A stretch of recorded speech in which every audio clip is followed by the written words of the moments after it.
वल्लभ कीजे प्यारे विठल कीजे, प्यारे वल्लभ के जय प्यारे विठल कीजे, प्यारे वल्लभ कीजे प्यारे विठल कीजे, प्यारे वल्लभ के जय प्यारे विठल कीजे। बोलो यमुने महारानी की जय जय, बोलो यमुने महारानी की जय जय जय, बोलो यमुने महारानी परम सौभाग्य, बोलो यमुने परम सौभाग्य का विषय है। जय जय जय, बोलो यमुने हमारे बीच महारानी की जय 108 बोलो यमुने दर्शन कुमार जी महोदय श्री व्यासपीठ की ओर पधार रहे हैं। बोलो वल्लभ के जय प्यारे विठल के जय, प्यारे वल्लभ की जय प्यारे विठल की जय, वल्लभ के जय बोलो यमुने महारानी की जय जय,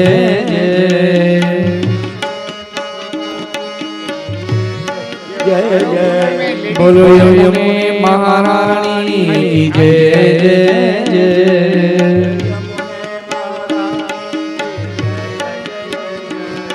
बोलो यमुने महारानी की जय जय,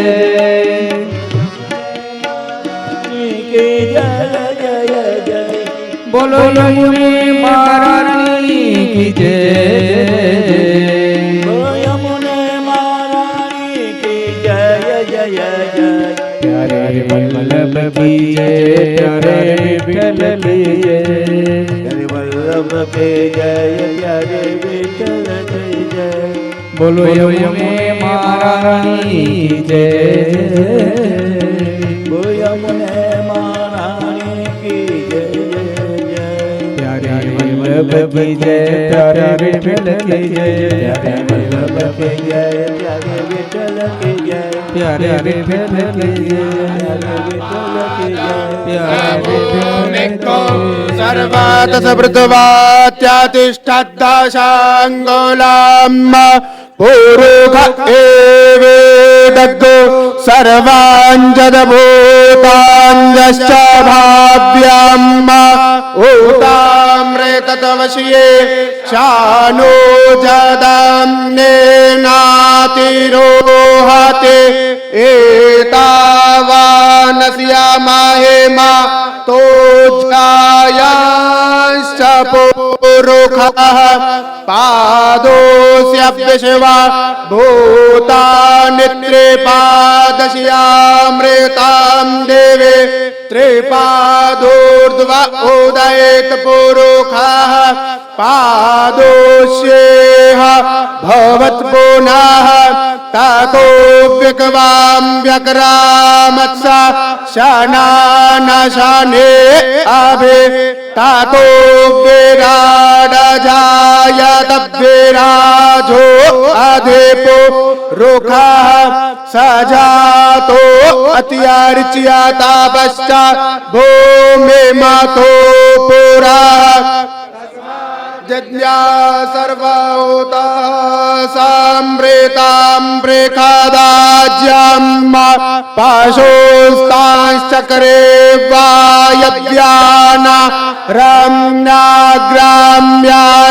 जे तस्माद्यज्ञा सर्वभूता रेचा सामानि जज्ञीरे छन्दादोषे जज्ञे तस्मादजायत तस्मादशवा अजायन्त जेतेषु भयादतः गावो जज्ञिरे तस्माज्जाता अजावयः तांसज्ञाम्बरेः के प्रोक्षान् पुरुषान् जातमग्रतः तेन देवा अयजन्त साध्य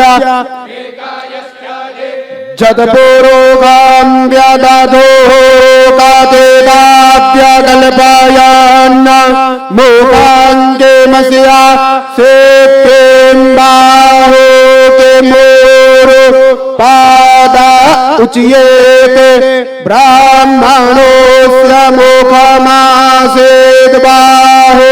राजन्या कृताः ओरोतादस्या जदवैश्यः पदव्याघोषोद्रो अजायत चन्द्रमा मनसो जातश्चक्षुः सूर्यो अजायत श्रोत्राद्वायुश्च प्राणश्च मुखादग्निरजायत हरे ओम। अभी वल्लभाश्रम के श्री लक्ष्मी नारायण जी पालीवाल ने महोदय श्री का सम्मान किया, अभिनंदन किया। श्री प्रदीप कुमार जी जौहरी और स्मिता जी ने भी किया। मैं अजीत भाई देसाई और श्रीमती देसाई को, किशोर भाई भगत, श्रीमती भगत को और शैलेश भाई भगत को आमंत्रित करता हूं कि वे आए और सम्मान के इन पलों में अपनी भूमिका का निर्वाह करें। देसाई, श्रीमती देसाई।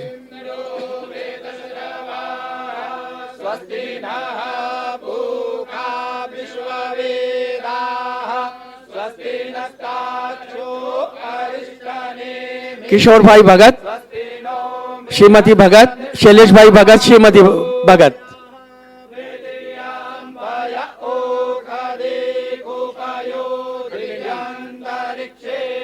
नरसिंह अवतार के मनोरथी श्री संजय जौहरी, श्रीमती जौहरी।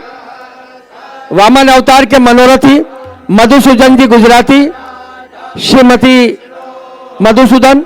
श्री कृष्ण जन्म मनोरथी है।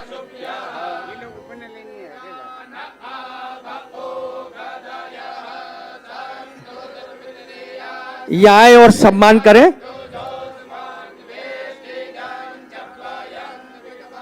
नरसिंह अवतार के मनोरथी संजय जौहरी, वामन अवतार के मनोरथी मधुसूदन माधवी गुजराती, श्री कृष्ण जन्म मनोरथी अखिल कुमार जी, स मनोरथी अमित मणियार जी भावनगर और स मनोरथी कुशल जी शाह हैदराबाद।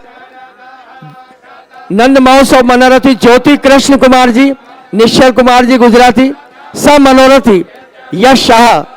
सभी पधारने का श्रम करें और ये हमारे जिनका सम्मान जिन्होंने कर दिया है वे कृपया पुनः पधारें।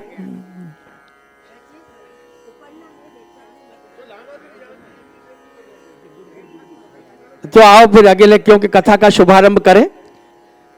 जो कार्यक्रम निर्धारित है हम सभी उसके भागीदार बने और समय पर उसका वो हो। जिनका हो गया वे अपने अपने गंतव्य स्थान पर विराजने का श्रम करें। आज वल्लभाश्रम की ओर से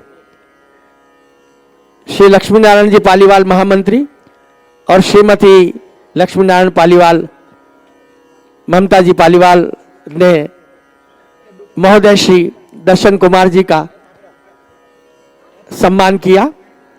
और जो भी आज के जन्मोत्सव के मनोरथी हैं उन सभी मनोरथियों ने भी महोदय श्री का सम्मान किया। इसके साथ ही आप सबसे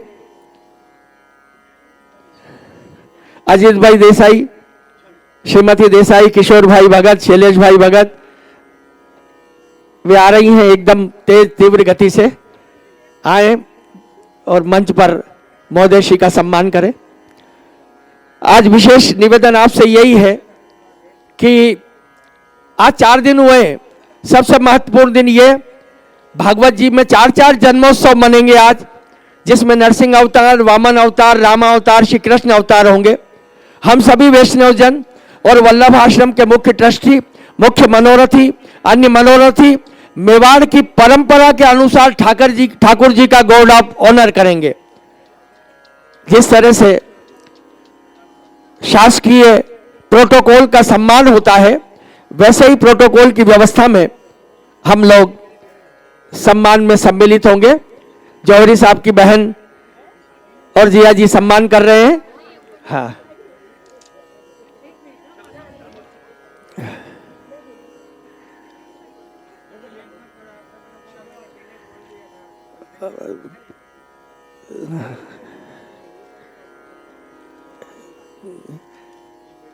आज देखो आपने महसूस कर लिया होगा कि ये जो युवा आध्यात्म के, वेद और संस्कृति के साधक अपनी अपनी जगह पर बैठे हैं, इन्होंने वेद का पाठ किया है, तो आपको लगा होगा निश्चित रूप से कि ये सभी युवा निष्णात हैं।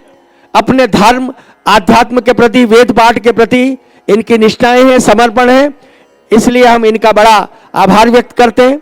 ये सारी टीम इन युवा संतों की, हमेशा इनको यश मिले, कीर्ति मिले और ये उत्तरोत्तर धर्म, संस्कृति और आध्यात्म के पथ पर अग्रसित होकर नाथद्वारा का नाम गौरवान्वित करें। हम इनका अभिनंदन करते हैं, इन्हें बधाई प्रेषित करते हैं। एक बार मंत्रोच्चार और करें।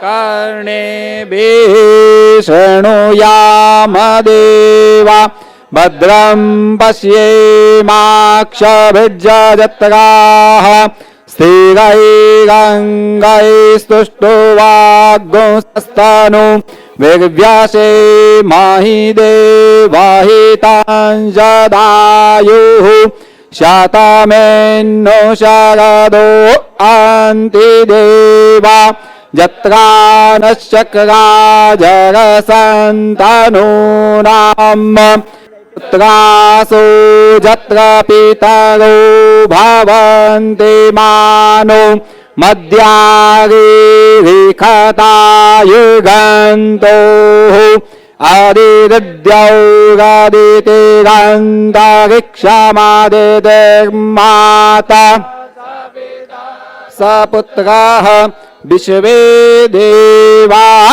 अदितिः पञ्चजना अदितिर्जा तमादितिर्जनित्वम् हरिः ओम। आइए मैं श्रीमान गोकुल जी को ये माइक दूं, उससे पहले आप सभी अपने अपने गंतव्य स्थान पर पधारें।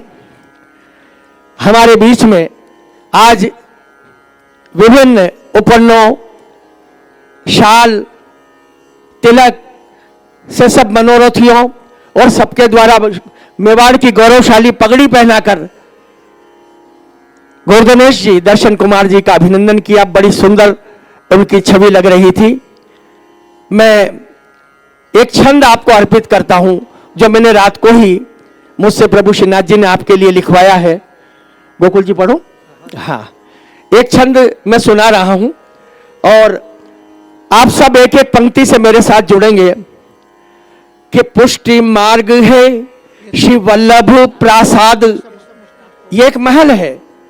श्री पुष्टि मार्ग है श्री वल्लभ प्रासाद, वाणी का प्रसाद श्री वल्लभ की परंपरा निभा रहे हैं श्री दर्शन कुमार जी।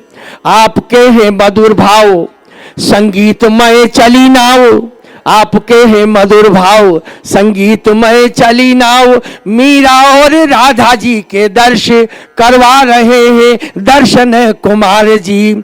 यमुना है प्रेम नदी, ज्ञान की गंगा की ज्ञानी और देती गति लहर।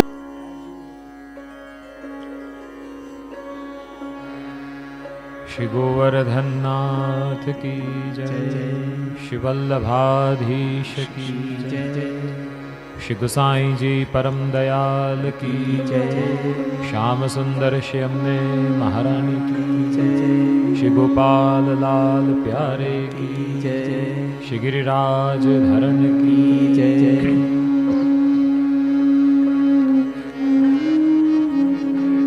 श्री वाक्पतये नमः। श्री गुरु चरण कमलेभ्यो नमः।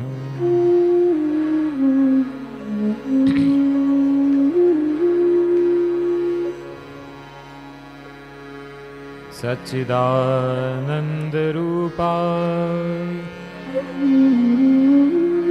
विश्वोत्पत्त्यादिहेतवे तापत्रयविनाशाय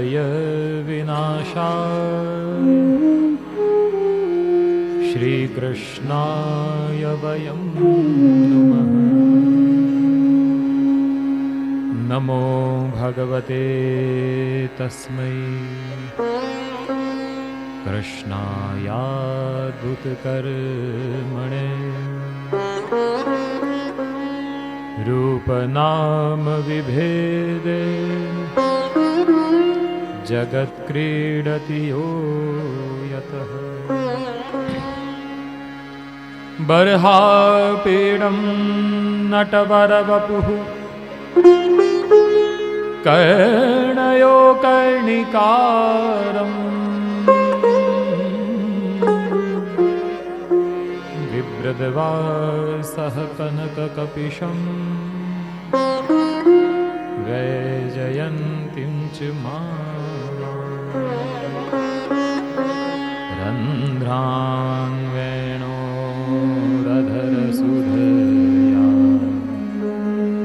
पूरयन् गोपवृन्दैः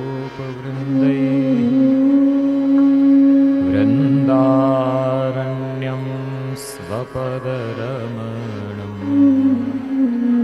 प्राविशद्गीतकीर्तिः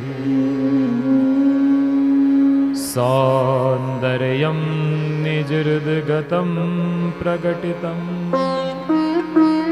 स्त्रीगूढभावात्मकम् पुनरूपं च पुनस्तदन्तर्गतम् प्राविशत्स्वप्रिय संश्लिष्टावुभयोर्बभौ रसमय कृष्णो हि यत्साक्षिकम् रूपं तत्कृतयात्मकं परमभिधेयं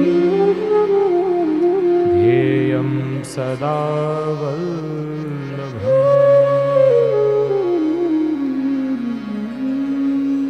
नमोऽस्तु ते व्यासविशालबुद्धै फुल्लारविन्दायतपत्रनेत्र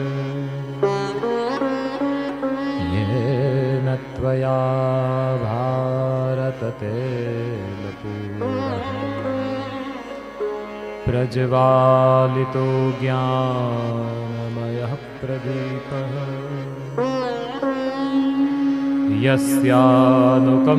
यस्यानुकम्पावशतः सुदुर्लभम्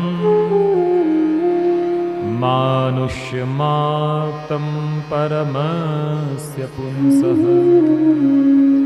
सर्वार्थदं दीनदयालुमेकं गोपाललालं शरणं प्रपद्ये गोपाललालं शरणं प्रपद्ये गोपाललालं शरणं प्रपद्ये गोपाललालं शरणं प्रपद्ये। श्री गोपाल लाल प्यारे की जय, वल्लभाधीश की जय।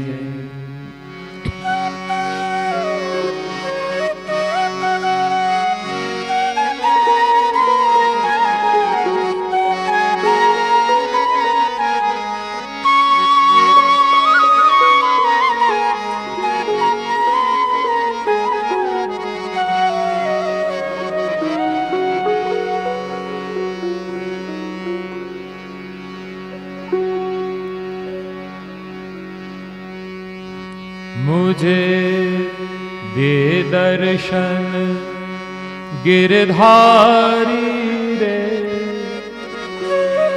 गिरधारी रे,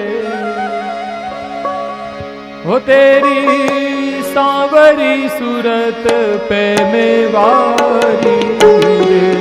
मुझे दर्शन गिरधारी रे, गिरधारी रे, तेरी सांवरी सूरत पे मेवारी रे। मुझे दे दर्शन गिरधारी रे, गिरधारी रे, हो तेरी सांवरी सूरत पे मेवारी रे। मुझे दर्शन गिरधारी रे, गिरधारी रे, तेरी सांवरी सूरत पे मेवारी रे। जमुना तट पे धेनु चरावे, मधुर मधुर स्वर वेणु बजावे। जमुना तट पर धेनु चरावे, मधुर मधुर स्वर वेणु बजावे।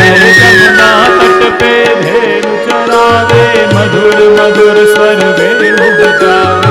जमुना तट पे धेनु चरावे, मधुर मधुर स्वर वेणु बजावे। मेरे कांधे कमरिया कारी रे, ओ तेरे कांधे कमरिया कारी रे।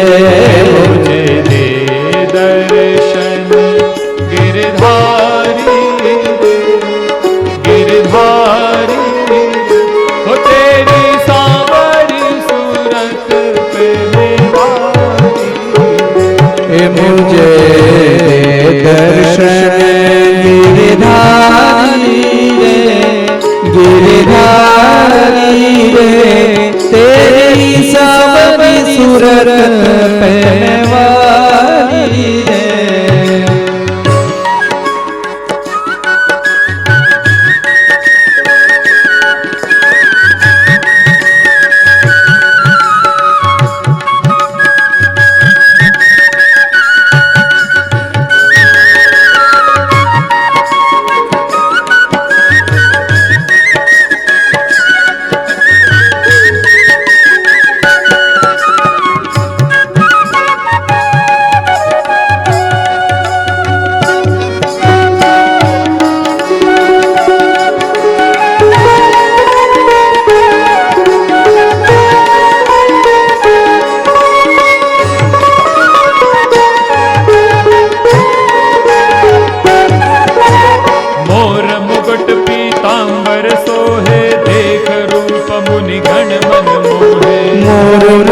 पीतांबर सोहे, देख रूप मुनि गण मन मोहे। मोर मुकुट पीतांबर सोहे, देख रूप मुनि गण मन मोहे। मोर मुकुट पीतांबर सोहे, देख रूप मुनि गण मन मोहे। कुंडल की छवि न्यारी, ओ तेरे कुंडल की छवि न्यारी रे। मुझे दे दर्शन गिरधारी रे, गिरधारी रे, हो तेरी सांवरी सूरत पे मेवारी। मुझे दर्शन गिरधारी रे, गिरधारी रे, तेरी सांवरी सूरत पे मेवारी रे।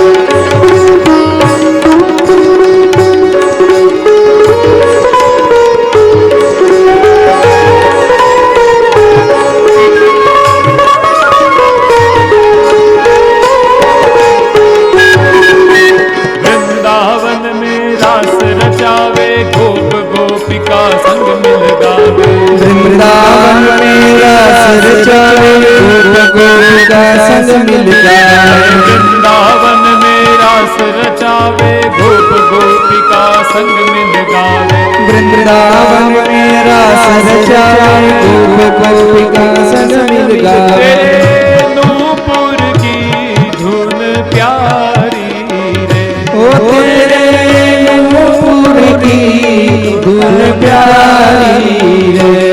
मुझे दे दर्शन गिरधारी गिरधारी रे। ओ तेरी सारस पे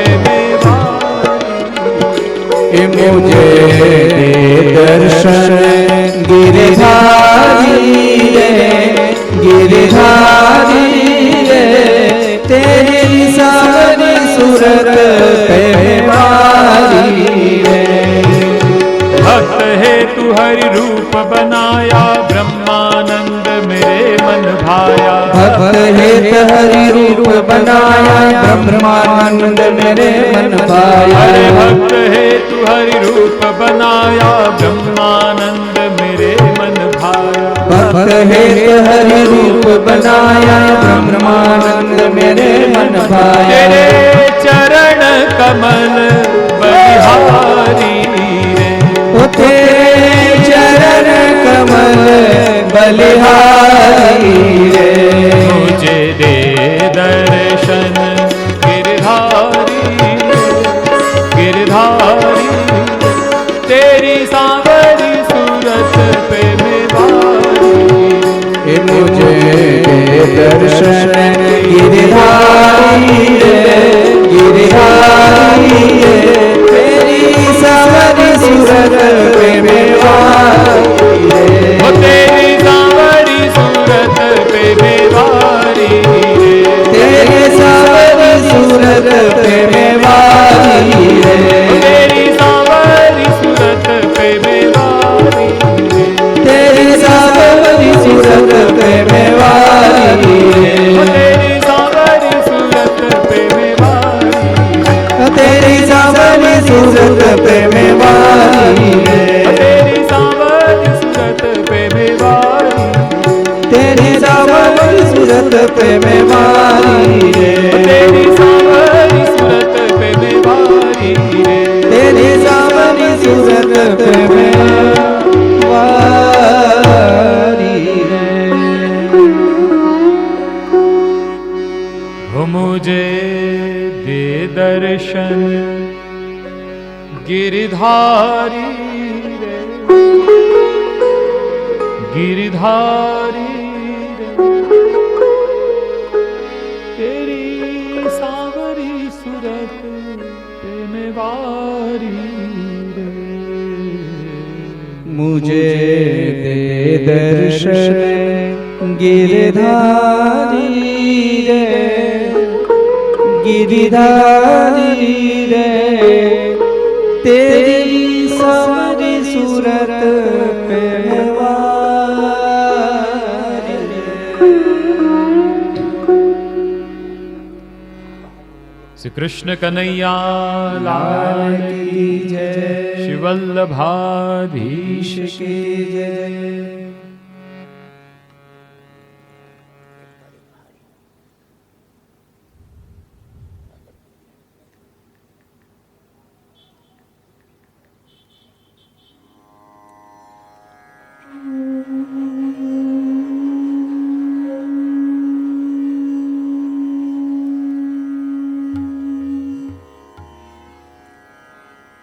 मन को सावधान करते हुए अखंड भूमंडलाचार्य जगत गुरु महाप्रभु श्री वल्लभाचार्य जी के अलौकिक स्वरूप का हृदय में ध्यान धर आपके युगल चरणारविंद में कोटान कोटि दंड प्रणाम करें।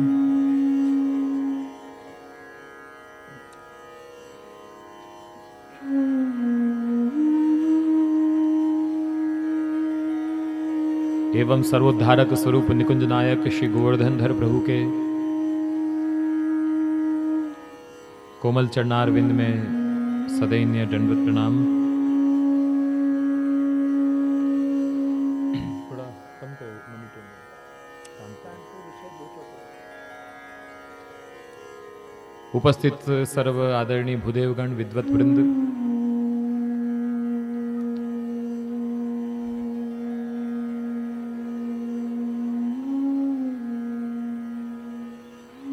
एवं यह श्रीमद् भागवत ज्ञान यज्ञ महोत्सव के मुख्य आयोजक संस्था श्री वल्लभाश्रम, आदरणीय आत्मीय पालीवाल जी और उनका परिकर, और आप सब आए हुए सत्संगी वैष्णव वृंद,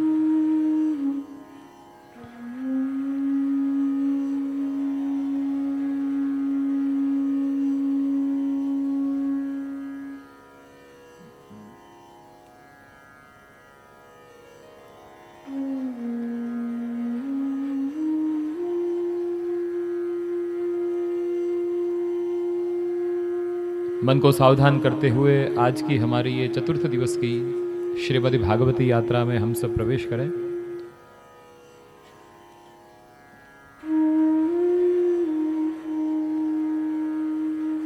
गत दिवस चतुर्थ स्कंद तक हमने दर्शन किए।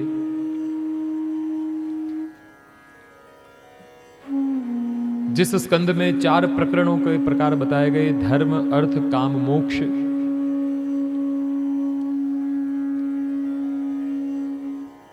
धर्म प्रकरण अंतर्गत दक्ष यज्ञ की कथा का वर्णन किया गया।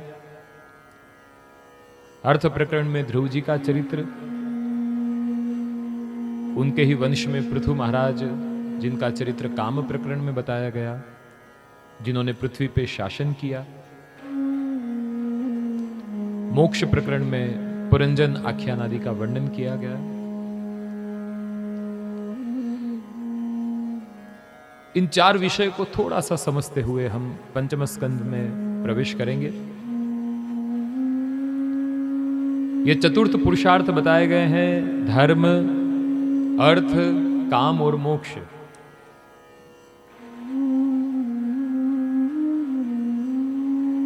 यह चतुर्थ पुरुषार्थ की सिद्धि के लिए ही मनुष्य रूप में हम सबका अवतार हुआ है, और हर एक मनुष्य धर्म भी चाहता है, अर्थ भी उसको चाहिए, कामनाएं भी हैं, मोक्ष भी कहीं ना कहीं चाहिए।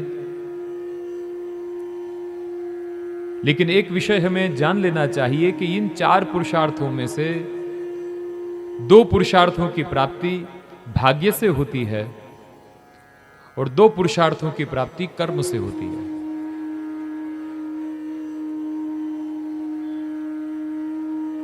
जिसमें धर्म और मोक्ष ये कर्म से सिद्ध होता है, अर्थ और काम ये भाग्य से सिद्ध होता है।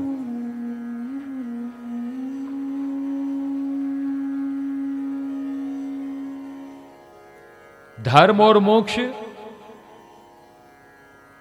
कर्म से सिद्ध होगा, उसको भाग्य पे नहीं डालना है।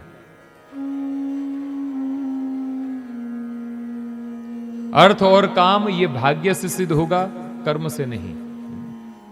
लेकिन हमने क्या किया, इसको उल्टा कर दिया। धर्म और मोक्ष को तो भाग्य पे डाल दिया, भाग्य में होगा तो करेंगे, कृपा होगी तो सेवा करेंगे, कृपा होगी तो यात्रा करेंगे। उस धर्म को हमने भाग्य पे छोड़ दिया, जबकि धर्म भाग्य से नहीं कर्म से सिद्ध होता है। और अर्थ और काम जो भाग्य से सिद्ध होता है, उसके लिए निरंतर चिंतनशील, गतिशील, कर्मशील। कितना ही कर लो, लेकिन जितना भाग्य में होगा उतना ही मिलेगा।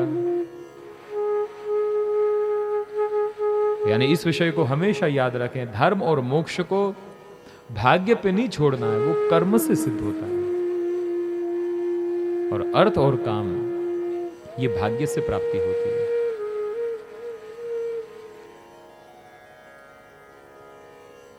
तो यह चतुर्थ स्कंद अंतर्गत इन चतुर्थ पुरुषार्थों के निरूपणार्थ दक्ष यज्ञ एवं ध्रुव चरित्र और हर एक कथाओं के आध्यात्मिक पक्ष हैं। हमारे पास इतना तो समय होता नहीं है कि एक एक कथा का विस्तार से उसको हम समझ सकें। उसके लिए तो आपको स्वतः ही सदा सेव्या श्रीमद् भागवती कथा यस्य श्रवण मात्रेण हरिश्चित्तम समाश्रय। यहां 7 दिन में कुछ घंटों में कितने भागवत के प्रसंगों को हम ले सकते हैं, समय की सीमा रहती है, लेकिन पूर्ण रूप से भागवत का पान करने के लिए तो रोज सनत कुमारों के शब्दों में सदा सेव्या, रोज सेवन करो।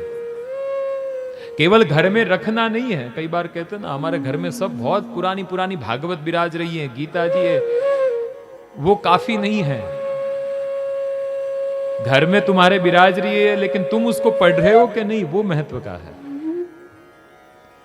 कुछ बीमारी हुई हो तो औषधि लेकर आए, तो औषधि केवल घर में रखने से लाभ नहीं होता है, औषधि का सेवन करना पड़ता है, तब जाके लाभ प्राप्ति होती है। उसी प्रकार से केवल ग्रंथ घर में विराजते हैं इतना काफी नहीं है, लेकिन उन ग्रंथों को आप पत्ते पलट के उसका सेवन कर रहे हो कि नहीं, उसका वांचन कर रहे हो कि नहीं।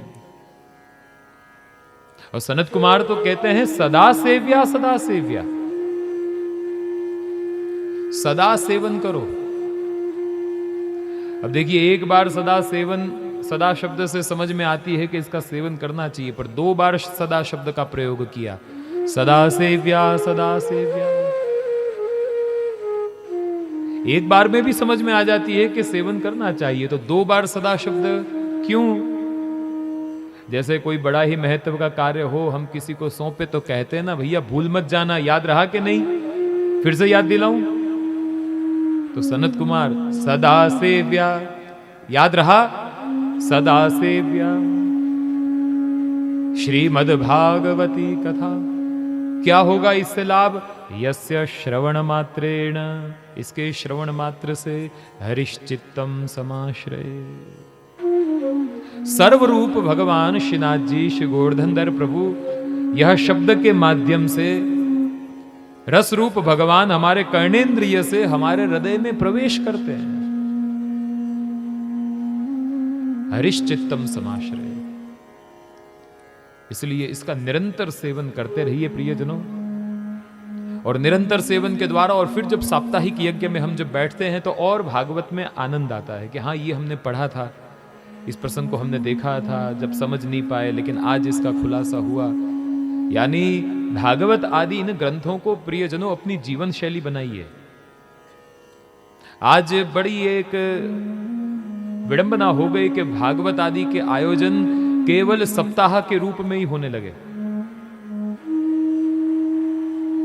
सप्ताह के रूप में हम भागवत को सुन लेते हैं, 7 दिन भागवत सुन लिया। एक भागवत को पिकनिक शैली नहीं, जैसे 7 दिन चलो अब छुट्टी आ रही है, वीकेंड में घूमने चले गए। आजकल धर्म कथा ये सब वो सब पिकनिक शैली हो गया है। शहरों में देखते ना, शनि रविवार आया, चलो भगवान के दर्शन करिए आए। सत्संग सेवा ये पिकनिक शैली नहीं, ये जीवन शैली होनी चाहिए। रोज नित्य नियम से।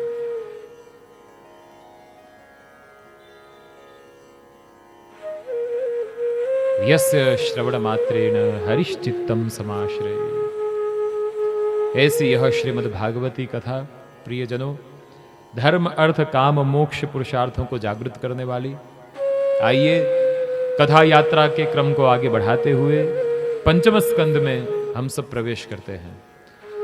श्री भागवत भगवान की जय, श्री वल्लभाधीश की जय। 5वां स्कंद स्थान लीला के रूप में प्रतिपादित किया गया है। ध्यान दीजिए, स्थान यानी क्या? स्थान यानी स्थिति। थोड़ा सा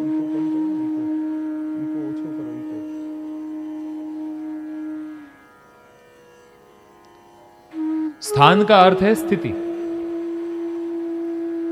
अब स्थिति आचार्य चरण समझाते हैं, स्थिति 2 प्रकार की है। ध्यान दीजिए, यहां जो स्थान लीला अंतर्गत 2 प्रकार की स्थितियों का वर्णन किया गया है। एक है आत्मस्थिति और दूसरा है लौकिक यानी के देश स्थिति। आत्मस्थिति यानी क्या? ध्यान दीजिए, प्रथम यहां पे आत्मस्थिति प्रकरण है। किस प्रकार से जीव आत्मा में स्थित हो सकता है, आत्मस्थिति, अंतर्मुखी, जो हमने बात कही थी। आनंद प्रियजनों आत्मा का विषय है। जब जीव अंतर्मुखी बनता है तब उसको वास्तविक आनंद की उपलब्धि होती है। तो यहां पे जो प्रारंभ में जो आत्मस्थिति का वर्णन किया गया है, जिसके श्रवण से जीव आत्मस्थिति को प्राप्त होता है, आत्मा में स्थित हो सकता है। आत्मबुद्धि जागृत करने वाला ये आत्मस्थिति। आचार्य चरण समझाते हैं कि परमात्मा की आराधना के द्वारा आत्मस्थिति की प्राप्ति होती है और अलग अलग प्रकार की कर्म मर्यादा के द्वारा देश स्थिति की प्राप्ति होती है। भगवद आराधना द्वारा आत्मस्थिति और अलग अलग कर्म मार्ग की मर्यादाओं के द्वारा देश स्थिति। अब जिस जीव को आत्मस्थिति की प्राप्ति करनी है, उसके 3 साधनों का निरूपण यहां पे किया गया है। जिस जीव को आत्मस्थिति की प्राप्ति करनी है तो सर्वप्रथम तो उसको भगवान के 6 गुणों के सेवन करना चाहिए, जो भक्ति मार्ग द्वारा मिलता है। तो एक भक्ति मार्ग के द्वारा जीव आत्मस्थित हो सकता है। दूसरा प्रकार योग मार्ग के द्वारा, यानी अष्टांग योग से भी जीव आत्मस्थिति को प्राप्त कर सकता है। और तीसरा है ज्ञान द्वारा, यानी अष्टांग योग द्वारा आत्मस्थिति का वर्णन जहां किया गया, इसलिए उसके 8 अध्याय। भगवान के 6 गुणों का सेवन करने से जहां आत्मस्थिति की प्राप्ति होती है, उसका वर्णन करने के लिए 6 अध्याय। और ज्ञान के द्वारा आत्मस्थिति की प्राप्ति होती है, उसका वर्णन करने के लिए 1 अध्याय। यानी कितने हो गए? 8, 6 और 1 कितने हुए? 15 अध्याय में आत्मस्थिति का वर्णन किया गया। तदपश्चात देश स्थिति।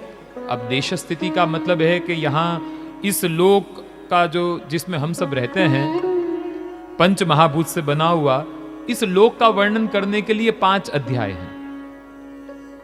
तदपश्चात ऊपर के लोकों का वर्णन करने के लिए 3 अध्याय, नीचे के लोकों का वर्णन करने के लिए 3 अध्याय, यानी 5, 3 और 3 यानी 11 अध्यायों में देश स्थिति का वर्णन है। यानी 15 में आत्मस्थिति, 11 में देश स्थिति, यानी कुल 26 अध्याय में ये पंचम स्कंध है।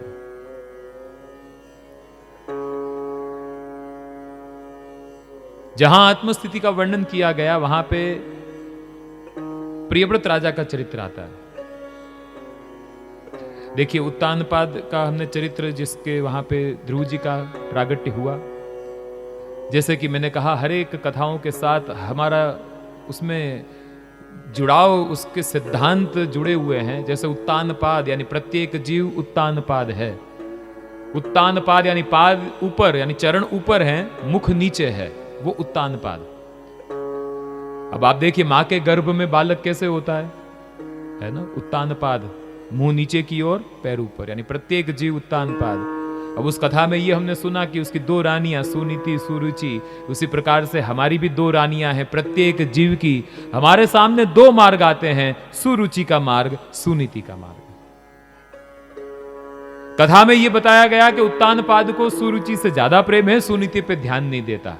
हम ही तो हैं। सुरुचि का मार्ग हमें अपनी ओर खींचता है, सुनीति का मार्ग कठिन लगता है। श्रेयश्च प्रेय, उपनिषद कहता है, श्रेय और प्रेय 2 मार्ग हमारे सामने आते हैं जीवन में। श्रेय यानी कल्याण करने वाला मार्ग, प्रेय यानी हमारे मन में जो ठीक लगे वो हिसाब से। प्रेय मार्ग हमें अपनी ओर खींचता है क्योंकि शुरुआत में सरलता होती है, आगे जाके कष्ट मिलता है। श्रेय का मार्ग शुरुआत में कठिन लगता है, आगे जाके उसमें जीव का हित है। सुनीति का पुत्र जैसे ध्रुव हुआ, तो जो सुनीति पे चलता है उसको उत्तम ध्रुव यानी उत्तम स्थान, दृढ़ता उसकी सिद्ध होती है। यानी हर एक कथाओं को हम अपने जीवन के साथ, ये भागवत ये हमारे साथ जुड़ा हुआ है जीवन में।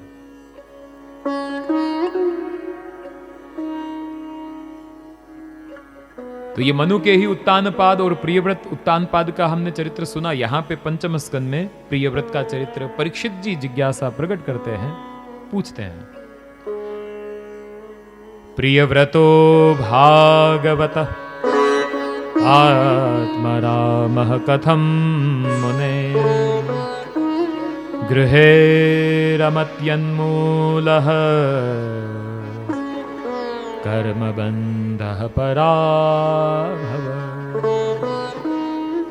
हे श्री सुखदेव जी महाराज, मुझे मनु के पुत्र प्रियव्रत, व्रत ही जिनको प्रिय है वो प्रियव्रत,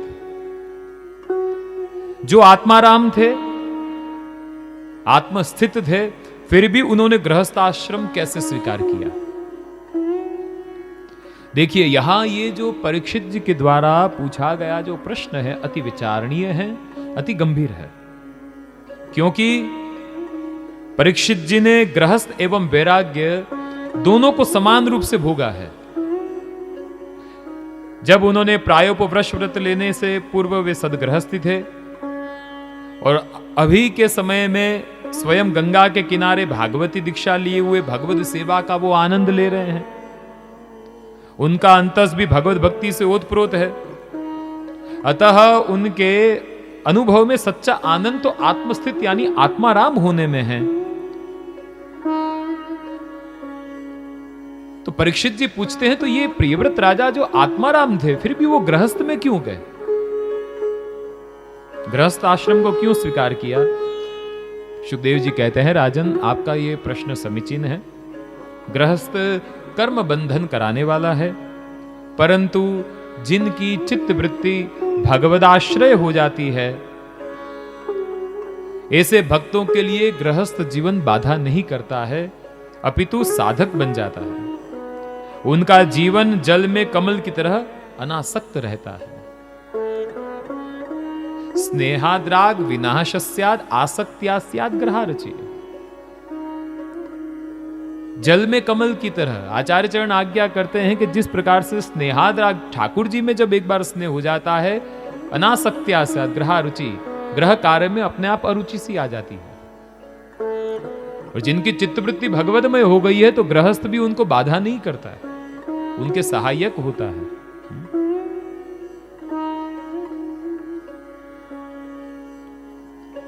हमारे सांप्रदायिक वार्ता प्रसंगों में ऐसे कई प्रसंग आपको, जिसमें कितने वैष्णव गृहस्थ, क्योंकि संप्रदाय ये गृहस्थों का मार्ग है, ये वैरागियों का तो मार्ग है नहीं। गृहस्थाश्रम में स्थित्वा स्वधर्मः पालनः, आचार्य चरण आज्ञा करते हैं, गृहे स्थित्वा स्वधर्मतः, गृहे गृहस्थाश्रमे स्थित्वा, गृहस्थाश्रम में रह के स्वधर्म का पालन करना। किस प्रकार से, उसके लिए ये पाथ जिसको हम पुष्टि मार्ग कहते हैं, पुष्टि पाथ, उस पे हम चलते हैं कि गृहस्थी में रहते हुए भी अपने सर्वस्व तनु वितजा ठाकुर जी को समर्पित करते हुए किस प्रकार से गृहस्थ को साधक किया जाए। जैसे वार्ता जी में एक प्रसंग का अनुसंधान में आपको कराऊं, एक वैष्णव ठाकुर जी की बड़ी प्रेम भाव से सेवा करते, बाल भाव था, उनके 2 पुत्र, उनका भी ठाकुर जी की सेवा में मन। एक दिन की बात, उनके दोनों पुत्र मर गए, ये रोने लगी। किसी ने पूछा क्यों रो रही है, तो कहने लगी कि मेरे ठाकुर जी के 2 खिलौना चले गए। देखो रोई क्यों, पुत्र मर गए इसलिए, लेकिन कारण कि वो साथ में थे, ठाकुर जी बाल भाव से सेवा करते, ठाकुर जी का भी उन बच्चों के वजह से मन लगा हुआ रहता, लेकिन आज मेरे लालन अकेले रह गए, तो कह रही है मेरे ठाकुर जी के 2 खिलौना चले गए। गृहस्थ होते हुए भी जिनकी चित्तवृत्ति भगवत में हो जाती है, तो उनको ये गृहस्थाश्रम, ये बंधन बाधा नहीं करते हैं। और हमारे यहां तो यही भावना, हमारा अध्यात्म, हमारा धर्म, हमें यही भाव, जैसे चतुर्थ पुरुषार्थों की बात करी कि जब हम एक में से 2 होते हैं तो जिससे चतुर्थ पुरुषार्थ हम सिद्ध कर सके, क्योंकि 2 हाथ के साथ 4 हाथ हुए ना। इसलिए तो जब पाणी ग्रहण आदि विवाह संस्कार, इसको भी संस्कार, हमारी संस्कृति आप देखिए संस्कार के रूप में इसको बताया गया। विवाह संस्कार धर्म शास्त्र के अनुसार, वेदों के अनुसार, मंत्रों के अनुसार जो विधि विधान संपन्न होते हैं कि एक अलौकिक पवित्र संबंध जोड़ा जाता है। यहां पे कोई भोग के लिए संबंध नहीं जोड़ा जाता है। हमारी संस्कृति, हमारा धर्म। और फिर जब पाणी ग्रहण विवाह हो जाए, फिर धर्म पत्नी, क्या कहते हैं कि ये मेरी धर्म पत्नी है, जो धर्म के लिए प्रेरित करे वो धर्म पत्नी। यानी बड़ा ही हमारा ये सुंदर सनातन धर्म, उसके दिए गए ये सब प्रकार। लेकिन आज कई बार बड़ा कष्ट होता है जब जब कई आत्मीय जनों के यहाँ पे, वैष्णव के यहाँ पे उनके मांगलिक प्रसंगों में जाना होता है, तो जो हमारे ये जो मूल जो धरोहर है, जो संस्कार आदि की जो परंपराएं हैं, वो तो गौण हो जाती है, दूसरे तामझाम बहुत बढ़ जाते हैं। शादी में करोड़ों रुपए का खर्चा करे, लेकिन मूल जो उसका स्वरूप था, आत्मा थी, विवाह आदि के जो प्रसंग हैं, जो विधि विधान है, रीत भात, वो धीरे धीरे लुप्त होते जा रहे हैं। ये देख के मन में बड़ा कष्ट होता है। भूदेव को तो नीचे विराजने के लिए दे देते हैं आसन, और खुद ऊपर सिंहासन पर बैठ के वो विधि करा रहे हैं। जहां इन सब स्थितियों को देखते हैं तो मन में अवश्य ताप अवश्य होता है कि आज हमारी संस्कृति से लोग विमुख हो रहे हैं। और यही हमारी संस्कृति के बाद बात जब कोई विदेशी आके बोले तो उससे प्रभावित हो जाते हैं। आज वहां के लोकल, वहां के पाश्चात्य देश के रहने वाले जब हरे कृष्ण हरे राम न कंठी न तिलक, तो उससे हम बड़े प्रभावित हो जाते हैं। उनकी बातों को देख के उनको फॉलो करते हैं। लेकिन आज ये बात तो हमारे यहां प्राचीन समय से ये कहा गया है। यानी जब जब अपने जीवन में इस प्रकार के प्रसंग आए, अपने आध्यात्मिक मूलों को खोए ना प्रियजनों। बाकी वो ब्राह्मण पंडित जी को तो कहे जल्दी कराना, समय नहीं है, समय नहीं है, क्योंकि वो फोटोग्राफी में इतने घंटे निकल जाते हैं। स्टेज पे फोटो सेशन होने हैं, ये प्रोग्राम सब ठीक है, करो, मना नहीं है, लेकिन किस कीमत पे, किसकी एवज में? जैसे देवताएं आए ना अमृत कुंभ लेकर परीक्षा सुखदेव जी के पास, तो कहने लगे कि ये अमृत मुझे दो और ये स्वर्ग का अमृत इसको दे दो। कि किसके बदले तुम क्या खरीदने आए हो? कह कांचा कह मणिर महान, कहां कांच के टुकड़े और कहां मणि। यानी किसकी एवज में हम अपने संस्कार, अपनी संस्कृति, अपने मूल्यों को खोकर उसके एवज में तो हम अपना वैभव नहीं बढ़ा सकते। बाकी जो भी तामझाम है सब करिए, लेकिन कुछ ऐसी व्यवस्थाएं अवश्य हमें ध्यान में रखनी चाहिए कि जो हमारी वेदोक्त जो परंपराएं हैं वो लुप्त ना हो जाए। मंत्रों में बड़े सामर्थ्य है प्रियजनों, एक एक मंत्र से आशीर्वाद मिलते हैं हमको। ये कोई वेद, ये भगवान की वाणी है, श्वास में से प्रकट हुए हैं। और हमारे यहां पे तो सनातन, हमारे धर्म में भी आस्तिक और नास्तिक का निर्णय इससे नहीं माना जाता कि वो भगवान को मानता है या नहीं। आस्तिक और नास्तिक का निर्णय वो वेद को मानता है या नहीं, उससे माना जाता है। यानी वेद, उनके मंत्र, उसकी बड़ी महिमा है।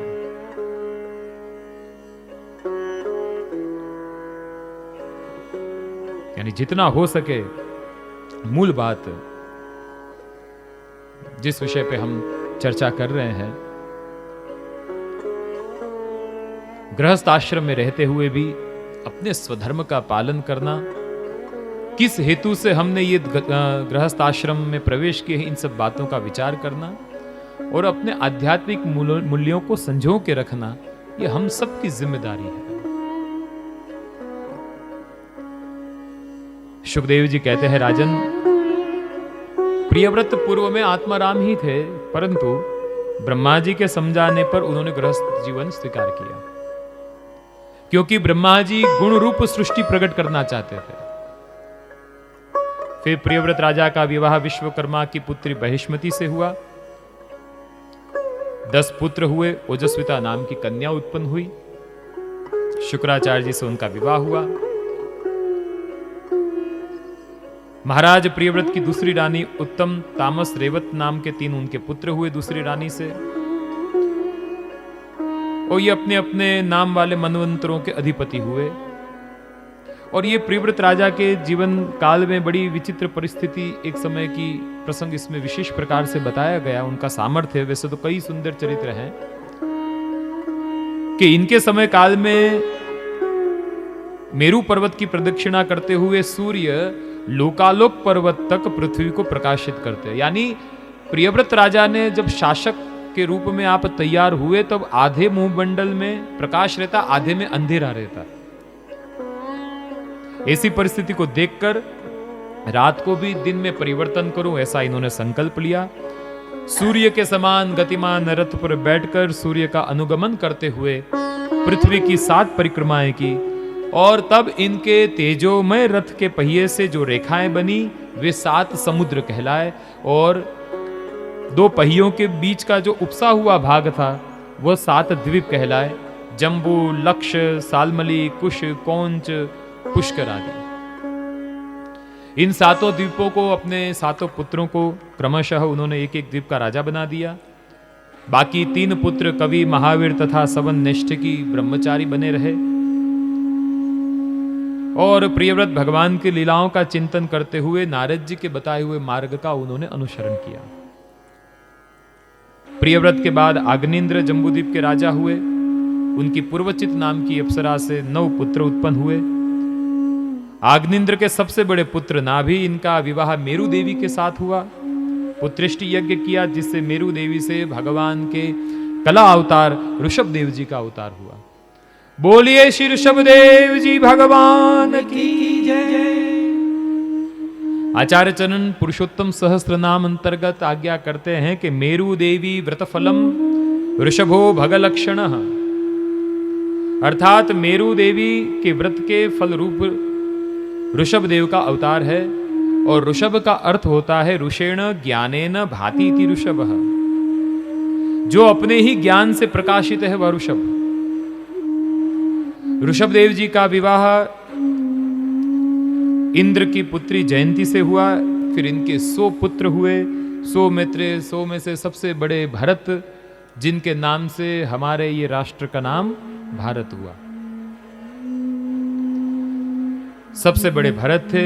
अन्य 9 पुत्र कवि, अंतरिक्ष, हरि, प्रवृद्ध, आविहोत, द्रुमिल, धमस, करभाजन, यह सब 9 योगेश्वर के रूप में प्रसिद्ध हुए।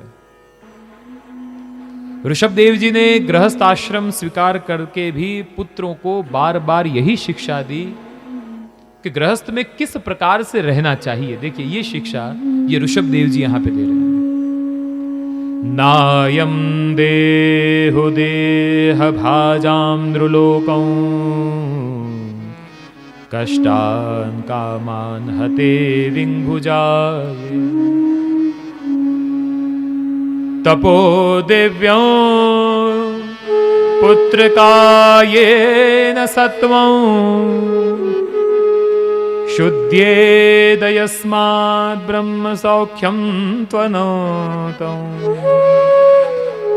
नायं देहो देह भाजां नृलोके।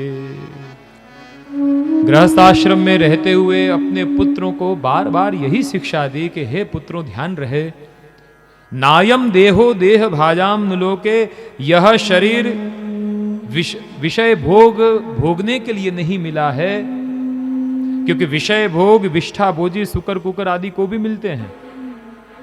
जितना हो सके इस शरीर से दिव्य तप करना चाहिए, जिससे अंतःकरण की शुद्धि होती है। दिव्य तप शरीर से करें। ध्यान रहे यहां जो तप की जो बात आ रही है, तप का मतलब ऐसा नहीं कि पहाड़ में जाके तप करना है। कानों का तप, क्या सुनना नहीं सुनना, वो विवेक, ये कानों का तप है। आंखों से क्या देखना नहीं देखना, जीवहा से क्या बोलना नहीं बोलना, ये सब हमारे शरीर इंद्रियों के ही तो तप है। ये विवेक तो होना चाहिए। बाकी तो कुछ भी देखना, कुछ भी भोग भोगना, वो तो पशु के अंदर, ये तो पशु बुद्धि कही जाती है। लेकिन विवेक, हम में और पशुओं में जो भेद है वो केवल और केवल विवेक है। ये मेरे स्वजन है, ये मेरा, पशुओं में तो इतना भी भोग के लिए वो अपने परिजनों से भी संबंध स्थापित कर देते हैं। विषय भोग वासना के लिए। लेकिन हम में और पशुओं में जो भेद है वो केवल और केवल विवेक है, और विवेक के बिना का वह मनुष्य मनुष्य नहीं है, पशु के समान है। सबसे पहला विवेक मैं कौन, तो कि मैं मनुष्य। तो मनुष्य के रूप में मेरा विवेक क्या है, मेरा आचरण कैसा होना चाहिए। मैं वैष्णव, तो एज ए वैष्णव मेरा विवेक क्या है, मेरा आचरण कैसा होना चाहिए। इन बातों का विचार करना। बिनु सतसंग विवेक न होई, राम कृपा बिन सुलभ न सोई। यह विवेक सत्संग के बिना इसकी प्राप्ति नहीं हो सकती। इसलिए सनत कुमारों के शब्द में सदा सेव्या सदा सेव्या, क्योंकि सत्संग से ही हमारे अंदर विवेक जागृत होता है।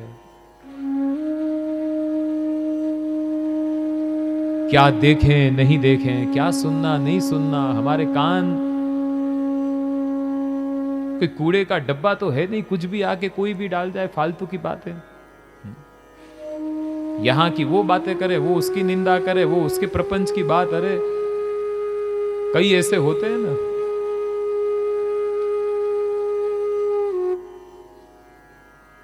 एक कान होते हैं फूलदानी जैसे, जिसमें फूल सजाए जाते हैं, जिसकी महक आती है। और एक होते हैं थूकदानी जैसे, जिसमें थूकते हैं, पूरे जगत का संसार का कचरा उसके कान में आता है। हाँ, उसने ऐसा किया, उसने ये किया, ये फालतू की बात है। कान इसके लिए नहीं मिले हैं। यानी ये कानों का तप, क्या सुनना नहीं सुनना, आंखों का तप, क्या देखना नहीं देखना, इन सब बातों का विचार। जब इंद्रियों पर संयम की लगाम हम लगाएंगे तो उससे मन रूपी जो अश्व है वो स्थिर होगा। यानी अंतःकरण को शुद्ध करने के लिए ऋषभदेव जी कहते हैं शरीर से दिव्य तप करो। ऋषभदेव जी कहते हैं पुत्रों, अपने प्रिय संबंधी को जो भक्ति का उपदेश देकर मृत्यु की फांसी से नहीं छुड़ाता, वास्तव में वो स्वजन स्वजन नहीं है, वो माता माता नहीं, वो पति पति नहीं, वो गुरु गुरु नहीं। हमारे हितैषी, देखिए ऋषभदेव जी क्या कह रहे हैं, हमारे हितैषी वास्तव में वे ही लोग हैं जो हमें दो बातों की शिक्षा दें, दो बातों का स्मरण कराएं। दो बातन को भूल मत जइयो, जो चाहे कल्याण, नारायण एक मौत को दूजा श्री भगवान। पहली बात का स्मरण करेंगे तो जीव का कल्याण होगा, और दूसरी बात का स्मरण करेंगे तो उससे हमारे अंदर वैराग्य आएगा। हमारा नाश सुनिश्चित है और हमारी गति केवल और केवल कृष्ण ही है। जो ये दो बातों का हमें स्मरण कराएं, शिक्षा कराएं, वास्तव में हमारे हितैषी स्वजन उसी को मानना चाहिए। इस प्रकार ऋषभदेव जी अपने पुत्रों को सुंदर उपदेश देकर आप वन में चले गए। विषयों का त्याग कर परमहंस पद उन्होंने प्राप्त किया। अवधूत दशा में विहार करने लगे। कर्नाटक में दावानल में उन्होंने बुद्धिपूर्वक प्रवेश किया। ऋषभदेव जी के ही सबसे बड़े पुत्र भरत, पंचजनी से इनका विवाह हुआ, 5 पुत्र हुए। अजनाब वर्ष भारतवर्ष इनके नाम से ही कहलाने लगा। वृद्धावस्था में भरत जी समस्त राज्य संपत्ति अपने पुत्रों में बांट दिया और राजमहल निकलकर पुनः आश्रम में चले गए। भरत जी ने सर्वस्व त्याग किया, लेकिन वन में गंडकी नदी के किनारे एक मृग बाल में उनकी आसक्ति हो गई। बड़ी सुंदर ये भरत जी की कथा यहां पे आती है। सब महल घर आदि छोड़ के वन में गए, लेकिन वहां पे एक मृग बाल में आसक्ति हो गई। और प्रसंग जो आता है, नदी किनारे, गंडकी नदी के किनारे अर्घ दे रहे थे और वहीं पे एक बहता हुआ मृगबाल उनके अंजलि में आ गया। फिर उसकी रक्षा करी, उसको खाना पीना दिया और अब तो उसमें आसक्ति हो गई। स्थान आसन पर बैठे हरि हरि हरि हरि हरि हरि करने लगे, लेकिन जहां हरि हरि करें ये हिरन आके कूद जाए, ऐसी स्थिति हो जाए। अब तो यहां पे हरि हरि स्मरण करे और वहां पे हिरन कूदा। ये हिरन आज भी कूदता है। हाँ? सत्संग में बैठे हो और फोन की घंटी बज गई, मानो हिरन कूद पड़ा। किसी ने आके बुला लिया, मान लो हिरन कूद पड़ा। ये हिरन आज भी कूदता ही है। एक दिन के बाद वह मृग तो उनके परिवार के साथ झुंड में चला गया। अब ये इसको खोजने के लिए गए, शाम हो गई, मिला ही नहीं। अब उसका चिंतन करते करते जल आदि जल ये सब इन्होंने छोड़ा, इनकी मृत्यु हुई। और जैसा स्मरण करेंगे ऐसी मृत्यु होगी, जैसे कर्म करेंगे उस अनुसार अपन को सुख और दुख मिलेगा। तो दूसरी योनि मृग की योनि प्राप्त हुई। इस प्रसंग पे तुलसीदास जी के शब्द में बड़ी सुंदर उन्होंने हमको सावधान किया कि एक मृग के संगते भरत धर्यो मृग देह है, तो सोचो उनकी कौन गति जो सबसे करत स्नेह। भरत जी को तो केवल एक मृग में आसक्ति हो गई तो मृग योनि मिली, तो सोचो उनकी कौन गति जो सबसे करत स्नेह। लिस्ट बनाओ कभी बैठ के, कितनी वस्तुओं में हमारी आसक्ति है, तो सोचो उनकी कौन गति जो सबसे करत स्नेह। यानी सावधान हो जाएं, तुलसीदास जी भी हमें कहते हैं। अब ये इन्होंने पूर्व जन्म के किए हुए कुछ उनके सदकर्म थे, स्मरण में रहा। हिरण्य योनि प्राप्त हुई, जल आदि का त्याग किया, तीसरी योनि में ब्राह्मण के यहाँ पे जन्म हुआ। और अब मन से संकल्प लिया कि किसी से बात ही नहीं करनी है। पिता ने कहा कि गायत्री मंत्र बोल बेटा, तो गायत्री मंत्र नहीं बोले कि वापिस बात करूंगा, मैं बंध जाऊंगा कर्म के बंधन में। ऐसी यानी जड़ भरत इनको कहने लगे, ऐसी दशा।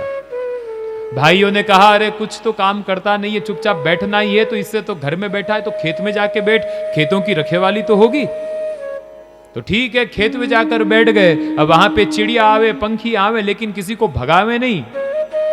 राम की चिड़िया राम का खेत, खा लो चिड़िया भर भर पेट। जब खाने वाला राम, खिलाने वाला राम, तो मेरा क्या काम। ये जड़ भरत, मैं क्यों बोलूं बीच में। भाइयों को गुस्सा आया, तू कुछ काम का नहीं है, तू तो चला जा। घर से चले गए। प्रसंग आता है वन में भटकने लगे। कभी एक बार भील लोग उठा के ले गए, तो वहां पे देवी ने उनकी रक्षा करी। और वन में भटक रहे थे, वहीं पे एक बार उसी वन में से सौवीर देश के राजा रहुगण अपनी पालकी में सवार होकर कपिल देव के आश्रम में सत्संग के लिए पधार रहे थे। पालकी उठाने वाला एक कहार अस्वस्थ हुआ, तो ये भरत जी वहां दिख गए कि राजा की पालकी उठाएगा, तो पालकी उठाने के लिए तैयार। अब पालकी उठाएं तो नीचे चलते चलते बहुत सी चींटियां देखी, तो मर न जाए तो छलांग लगावे, तो पालकी में बैठे हुए राजा को श्रम पहुंचे तो वो क्रोधित हो जाए। रहुगण कहने लगा अरे कष्टम अहो कष्टम, अरे बड़े कष्ट की बात है। व्यक्तम उरु परिश्रांत, लगता है तुम बड़े थक चुके हो। दीर्घोद्वानम एकमेव उहित्वान, इतने लंबे रास्ते से तुम अकेले ही पालकी ढोकर आ रहे हो, क्यों। देखो व्यंग कर रहे हैं। सुचिरम नति पीवा, देख रहा हूं तुम्हारा शरीर भी कृश हो गया है।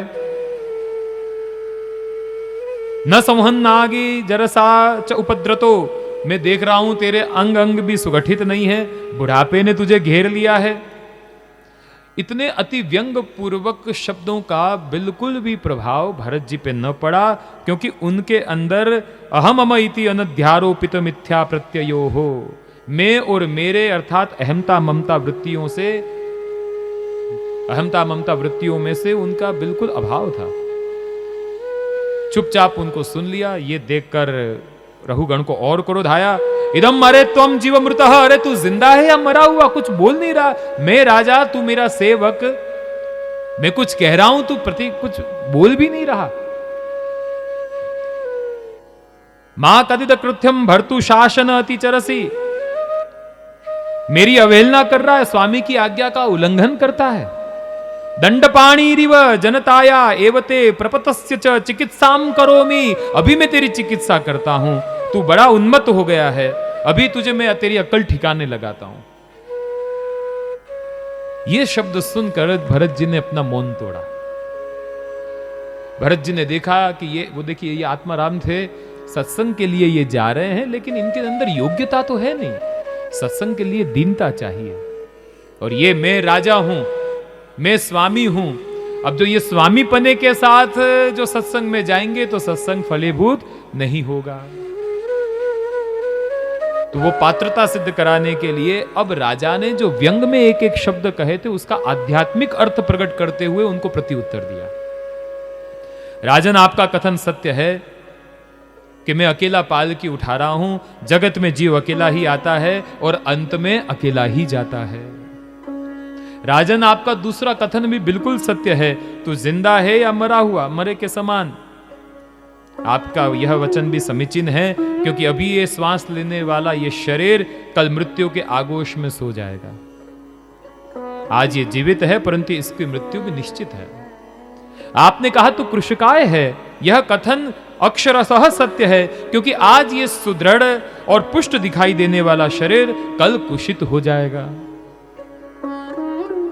आपने कहा कि मैं चिकित्सा कर दूं, सत्य है, लेकिन राजन हम तो 3 जन्मों से पिसे पिसाए हैं, अब आप हमारी और क्या चिकित्सा करेंगे? पिष्टस्य पेषणम नास्ति। जो पिष्टस्य जो ऑलरेडी जो पिसा हुआ है उसका और क्या पेषण हो सकता है? हम तो 3 जन्म से पिसे पिसाए हैं राजन, अब आप और क्या हमारी आप चिकित्सा करेंगे बताइए। शरीर आत्मा से भिन्न है, शरीर में आत्मबुद्धि होने पर अहमता ममता बढ़ जाती है। राजन, यद्यपि तुम सत्संग के लिए जा रहे हो लेकिन सत्संग की पात्रता तुम्हारे अंदर है नहीं, क्योंकि आपके अंतस में भेद दृष्टि है। आप स्वयं को शासक तथा पालकी ढोने वाले को अपना सेवक समझ रहे हैं। जड़ भरत जी के इस प्रकार के ओजस्वी एवं हृदय की ग्रंथि खोलने वाले वचनों को सुनकर रहोगण पालकी से नीचे उतरकर उनके सामने हाथ जोड़कर खड़े होकर कहने लगे, अरे आप कौन हैं? आपका परिचय मुझे दें। साक्षात आप कपिल भगवान तो नहीं, मेरी परीक्षा लेने के लिए यहां पे आ गए? आप ये अवधूत दशा में विहार करने वाले आप हैं कौन? आपका परिचय दें। तब ये कहने लगे, राजन तुम और मैं तो भवाटवी में भटके हुए मुसाफिर हैं। संसारी भवाटवी है, जीव मुसाफिर है, जीवात्मा इसका व्यापारी है। इंद्रियों का जो व्यवहार चेष्टा है यह उसका व्यापार है। यह व्यापारी बीच रास्ते पर यानी 16 वर्ष से लेके 55 वर्ष तक 6 डाकू इसको लूटते हैं, काम क्रोध लोभ मोह मद मत्सर। संसार वृक्ष की तृष्णा डाली पर लटक रहा ये जीव कामी पुरुषों का संग करता है, लेकिन सत्संग सरोवर के किनारे बैठे हुए परमहंसों का यह संग नहीं करता। राजन तुम और मैं भवाटवी में भटके हुए मुसाफिर हैं। भवाटवी का वर्णन किया, देखिए भव यानी संसार, अहमता ममता। जहां अहमता ममता मैं और मेरा प्रारंभ हो जाए उसको संसार कहा जाता है। आचार्य चरण के शब्दों में कहूं तो अतः संसार दुखस्य निवृत्ति ब्रह्म बोधनम। संसार ही दुख का कारण है, यानी अहमता ममता। अटवी यानी जंगल। ये जीव कैसा है? संसार रूपी यानी अहमता ममता रूपी सागर में, संसार में भटका हुआ ये जीव है। और इस जीव को बीच रास्ते में काम क्रोध आदि 6 डाकू इसको लूटते हैं।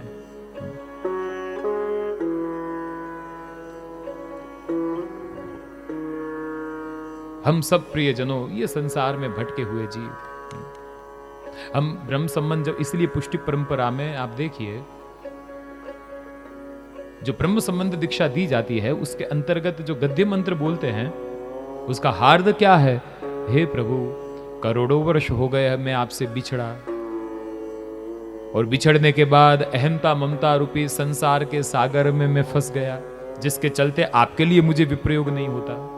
आज कोई हमारा स्वजन, हमारे पुत्र आदि घर से दूर रहते हो, बाहर रहते हो, उनको याद करते हैं, उसको स्मरण करते हैं, लेकिन प्रभु आपसे बिछड़े हुए कई वर्ष हो गए, सहस्त्र परिवत्सर, अनेक करोड़ों वर्ष बीत गए, लेकिन आपसे बिछड़ने के बाद आपके लिए जो ताप होना चाहिए वो मेरे अंदर नहीं। ऐसा में भवाटवी में भटका हुआ ये जीव, ये तो ब्रह्म संबंध भी प्रियजनों याद रहे, वही जीव ले सकता है जिनका ठाकुर जी जिन पर कृपा करें कि मुझे इसको भवाटवी में से बाहर निकालना है। आज प्रभु आपने मेरे पे बड़ी कृपा करी, आपने मुझे अपने शरण में लिया। अब मेरा ये जो संसार है, मेरा ये घर, मेरा ये परिवार, ये शरीर, ये धन, ये पुत्र, ये अंतःकरण, ये सब कुछ प्रभु मैं आपको समर्पित करता हूं। मैं आपका दास हूं, आपकी शरण में हूं।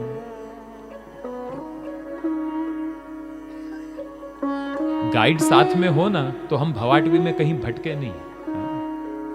अब वो गाइड आपका गुरु हो सकता है, आपके घर में विराजे ठाकुर जी हो सकते हैं, लेकिन जो दोनों से ही हम बहिर्मुख हो गए, यदा बहिर्मुखायूयम तदा काल प्रवसता, श्री आचार्य चरण शिक्षा श्लोकी में आज्ञा करते हैं। जो तुम ठाकुर जी से बहिर्मुख हो गए, यदा बहिर्मुखायूयम भविष्यत कथंचन तदा काल प्रवाहस्ता देह चित्तादयोप्युतः। जो ठाकुर जी से तुम जो जीव बहिर्मुख हो गए, दूर हो गए, तो ये काल के प्रवाह में तुम नष्ट हो जाओगे। यथा काल प्रवाहस्ता देह चित्तादयोप्युता, काल के अधीन ये जो शरीर बना हुआ है, प्रकृति के अधीन, ये नष्ट हो जाएगा। ठाकुर जी की सन्मुखता बना के रखो। यानी हमारे ही हम जो ये संसार भवाटवी में, मैं, मेरा घर, मेरा परिवार, मेरी दुकान, मेरा ये, मेरा वो, अब ये संसार में कहीं खो ना जाए, इसलिए हम ब्रह्म संबंध लेते हैं। प्रभु मैं आपकी शरण में हूं। ठाकुर जी को अपने जीवन रथ की लगाम जो है उनके हाथ में पकड़ा दो। मैं आपकी शरण में हूं। और जब कुशल कोई गाइड, जैसे हम सर्कस में देखते हैं ना, वो रिंग मास्टर, अब जंगल में ऐसे शेर के सामने जाओ डर लगे, लेकिन रिंग मास्टर के आगे वो शेर ओके बैठो तो बैठ जाए, खड़े हो तो खड़ा हो जाए, दो पैर ऊपर कर ले। यानी हमारे भी ये संसार रूपी ये सर्कस में जब ठाकुर जी अपने घर में पधार जाए रिंग मास्टर की तरह, तो फिर काल उसका कोई बिगाड़ नहीं सकता। इसलिए हर एक जीव को ब्रह्म संबंध, बाकी ये अहमता ममता देखिए भक्ति मार्ग में साधक भी हो सकती है और बाधक भी हो सकती है। जब अहमता ममता को भगवान में समर्पित कर दिया जाए तो वो साधक हो गई, लेकिन वो अहमता ममता के चलते हम ठाकुर जी से विमुख हो जाएं तो वो अहमता ममता बाधक हो जाती है, उससे हमारा नाश भी होता है।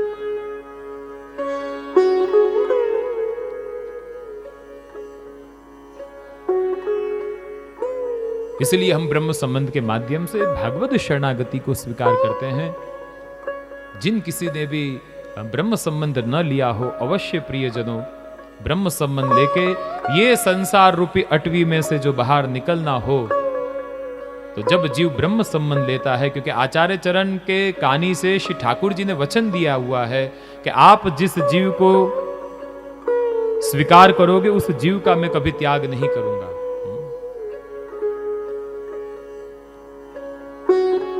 जब हम गले में गुरु के माध्यम से जब कंठी धारण करते हैं, तभी हमारे कोई भी किए हुए सत्कर्म फलीभूत होते हैं, ये शास्त्र कहता है।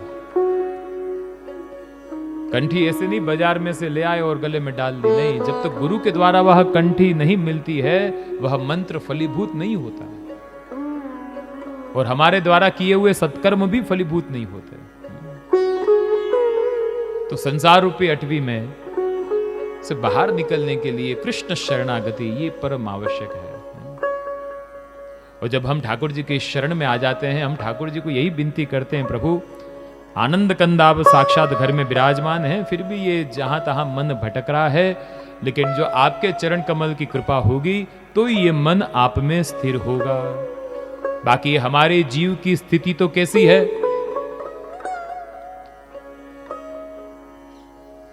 पांच विकार से हाँ की जाए, पांच तत्व की ये देही। पांच विकार से, शब्द स्पर्श रूप रस और गंध, ये पांच विकार से पांच तत्व की ये देही। परवश भटकी दूर कहीं मैं चैन न पाऊं मैं अब की परवश भटकी, दूर कहीं मैं चैन न पाऊं मैं अब की, ये कैसा माया जाल में उलझी गैया तेरी, ये कैसा माया जाल उलझी गैया तेरी। तुम ढूंढो मुझे गोपाल में खोई गैया तेरी। बड़ा सुंदर ये भजन जो इन भावों को प्रकट करता है। हे प्रभु आप ही मुझे ढूंढो ये संसार रूपी अटवी में, मैं तो जीव फंसा हुआ, मैं तो आपकी गाय हूं। गाय शरणागति का प्रतीक है। गो यानी इंद्रिय, इंद्रियों से बना हुआ, इंद्रियों का समूह, ये हमारा ये शरीर। हे प्रभु तुम ढूंढो मुझे गोपाल, मैं तो ये संसार में भटका हुआ, आप ही मुझे ढूंढो। ये कैसा माया जाल में उलझी गई है। सुध लो मोरी गोपाल में खोई गैया तेरी, सुध लो मोरी गोपाल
प्रभु आप ही इस गाय रूपी यानी मेरे जीव की सुध लें। मैं तो ये भवाट की भी मैं यानी वन में भटकी हुई आपकी गैया हूं। देखिए भागवत में वर्णन आता है, ठाकुर जी जब गौचारण करने के लिए वृंदावन में पधारते हैं, अजागाव महिषश्च निर्वसन्ते वनाद्वनम्, अजागाव महिषश्च निर्विशन्तो वनाद्वनम्। अजागाव महिषश्च, ठाकुर जी गाय चराने के लिए ब्रज में वृंदावन में पधारे। कई लोग ऐसा अर्थ करते हैं इस श्लोक का, अजागावह यानी अजा यानी बकरी, भगवान बकरी को भी चराते हैं, भैंस को भी चराते हैं, गायों को चराते हैं। लेकिन हमारे आचार्य चरण समझाते हैं कि ये ठाकुर जी कोई गाय बकरी या भैंस को नहीं चराते हैं। ओके, अहीर के यहाँ पे यह जाति में जन्म हुआ है शूद्र तो वो, लेकिन आज श्री समझाते हैं कि ये सब गायों के प्रकार हैं। अजागाव महिषश्च, जो बिल्कुल छोटी सी अभी है, जो ब्याही नहीं है अभी, जिसको कोई भी बछड़ा नहीं हुआ। अजा, फिर गाय, महिषश्च, गायों के अलग अलग भेद हैं। अलग अलग प्रकार की गायों को चराने के लिए ठाकुर जी वृंदावन में पधारते हैं। और फिर वो गाय तृण के लोभ के वजह से एक वन में से दूसरे वन में, दूसरे वन में से तीसरे वन में, वनाद वनम,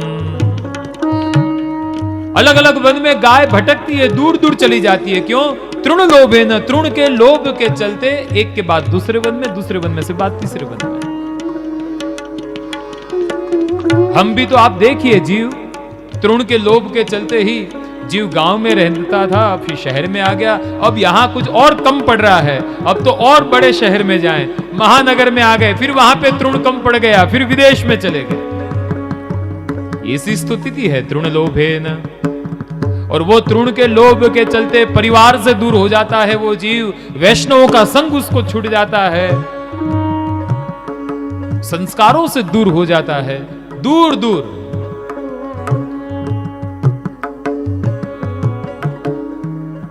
परवश भटकी दूर कहीं मैं, चैन न पाऊं मैं अब की। परवश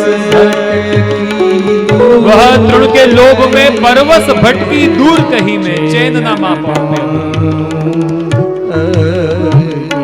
अब वो गाय एक वन में से दूसरे वन में, दूसरे वन में से चौथे वन में चली गई, तृण के लोभ के वजह से दूर निकल गई। जब पीछे मुड़ के देखा तो कोई गाय दिखाई नहीं दी उसको। जो पूरा झुंड था अपने झुंड से बिछड़ गई एक गाय, तृण के लोभ के चलते। अब दूसरी कोई गाय दिखी नहीं तो वो बड़ी घबराई, वन में भटकने लग गई, सोचने लगे अरे ये तो वो वन नहीं जहां मैं रोज आती हूं। उसको पता होता है ना उसका रूट, लेकिन आज तृण के लोभ के चलते इतनी दूर निकल गई। जब उसको ज्ञात हुआ कि मैं बड़ी दूर आ गई और अब तब देख रही है तो वहां पे न कोई उसकी गाय दिखी, न कोई उसके संग सहेल में रहने वाले, न वो वन दिखाई दिया जिस वन में वो रोज आती थी। वो देखकर और वो घबराई। जमुना तटना बंसी बटना, गोपी ग्वाल न कोई दिखे। जमुना तटना बंसी बटना, गोपी ग्वाल कोई कुसुम लताना तेरी छटाना, पंख पंखेड़ू न कोई दिखे। कुसुम लतान तेरी छटान, पाक पंखीड़ा कोई देखा। अब सांझ भई घन श्याम में, व्याकुल गैया तेरी। अब सांझ भई घन श्याम में, व्याकुल गई। जैसे ही सांझ हुई वो गैया घबरा गई, डरने लग गई कि और ये रात्रि के समय कोई हिंसक पशु मुझे मार न दे। अब वो जो गोपाल जो गायों को लेकर, ग्वाला जो चराने के लिए वन में गया, सब गायों को लेकर जब वापस अपने गांव पहुंचा, जिसकी गायें थी उसके घर में चली गई, लेकिन जिसकी गाय ब्रज में छूट गई, वृंद में छूट गई, वह ग्वाल कहने लगा अरे भैया मेरी गैया कहां है? तू वाकु लेके नहीं आयो? अरे मैं तो सबरी गाय को लेके आई होंगी। नहीं नहीं मेरी गाय नहीं आई, कहां है? देख देख जब वहीं वन में तो नहीं छूट गई। ठीक है अभी देखने जाता हूं। और फिर रात के समय हाथ में लकड़ी ली, वो दीपक हाथ में लेकर फिर वन में गया, और वन में जाके वो गैया को ढूंढता है, पुकार लगाता है, अरे ओ गौरी। वो आवाज जानता है, उसका नाम जानता है, और जहां वो गौरी उसका नाम सुना, गैया ने कान ऊपर करके ऐसी दौड़ लगाती, अरे मेरा स्वामी आ गया, मेरा स्वामी आ गया।